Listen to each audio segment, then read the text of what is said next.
सुनाई हुई कथा है। बोले एक पंडित जी बनारस में पढ़ के आए थे, बनारस वाले महाराज बैठे हैं ना, इसलिए बनारस का नाम बार बार आ रहा है।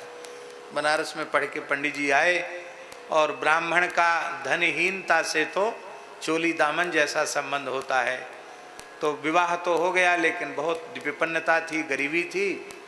तो गृहिणी ने कहा, ब्राह्मणी ने कहा, देखो राजा बड़ा धर्मात्मा है, उसको कथा सुनाओ, उसको दया आएगी, कुछ न कुछ सेवा कर देगा, व्यासपीठ पर कुछ तो चढ़ाएगा।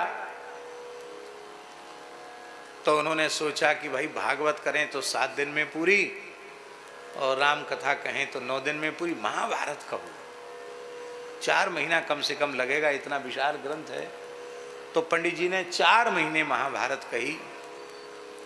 महाभारत पूरी हो गई, राजा ने कुछ नहीं दिया। तो सोचा शायद भूल गए होंगे, तो कथा पूरी करके पोथी वहीं छोड़ के अपने घर लौट आए। ब्राह्मणी ने कहा क्या लाए? कहा महाराज कुछ नहीं दिया, लोभ पूर्वक गए, उसका तो नतीजा ये हो नहीं था। बोले नहीं, शायद महाराज को भूल गया होगा, आप सामने पढ़ोगे तो उनको याद आएगा कि पंडित जी ने 4 महीना कथा सुनाई। तो पंडित जी गए ब्राह्मणी के कहने से। तो सबसे पहले तो उनको राजकुमार मिला। उसने पंडित जी को प्रणाम करके कहा, वाह धन्य है, आपने इतनी बढ़िया कथा पहले क्यों नहीं सुनाई? आपकी कथा सुनकर सत्संग करके तो मेरी आंखें खुल गईं, मुझे बहुत उत्तम प्रेरणा मिली है। पंडित जी ने पूछा क्या प्रेरणा मिली? बोले महाभारत की कथा सुन के ये समझ में आया कि दुर्योधन कंस सब प्रकार से योग्य था, फिर भी उग्रसेन ऐसा कुर्सी से चिपक गया राज सिंहासन से कि छोड़ना ही नहीं चाहता था। बहुत उत्तम काम किया कंस ने, जो अपने बाप को जेल में डाल दिया, राज मुकुट खुद पहन लिया, राजा बन गया। मेरे पिताजी की भी वही स्थिति है, उग्रसेन की सी स्थिति है। ये गद्दी से चिपक गए, छोड़ना नहीं चाहते, और मैं क्या बुढ़ापे में राजा बनूंगा? मैंने मंत्रियों के साथ षड्यंत्र कर लिया है, थोड़े ही दिन में महाराज को अपदस्थ करके जेल में डालूंगा, फिर राज्याभिषेक मेरा होगा, तब आपको दक्षिणा दूंगा, अभी मेरे पास है ही क्या। पंडित जी ने माथा ठोका। इतनी महाभारत की कथा सुनकर इसने प्रेरणा कंस से ली। आगे बढ़े तो राजकुमारी मिली, प्रणाम किया, कहा पंडित जी आपकी कथा ने तो मेरा जीवन बदल दिया, मेरे चिंतन की दिशा ही बदल दी। क्या करूं? अभी तो मेरे मनोरथ की पूर्ति नहीं हुई है, या मेरे मनोरथ की पूर्ति होगी तो जरूर मैं आपको दक्षिणा दूंगी। कहा आपने क्या प्रेरणा ली? बोले हमने ये प्रेरणा ली कि सुभद्रा विवाह के योग्य हो गई थी,